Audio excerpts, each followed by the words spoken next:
એ તણપુળાનો તંબુ નથી આમાં બંબુ ઈ તો કેવી અજબ જેવી વાત છે.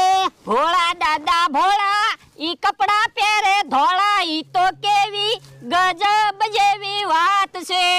હમણાં મુખી ફરવા ગયા તા તો મને કે અમે ટેન્ટ સિટીમાં રોકાણા હતા તો મેં તે ટેન્ટ સિટી બનાવી. એક ટેન્ટમાં ભોળા દાદાને રહેવાનું અને એક ટેન્ટમાં મારે રહેવાનું. પૈસા છે તો હારું જીવવી ને. તો હું પણ ભોળા દાદા ટેન્ટ સિટીમાં ગરમી બહુ થાય હો.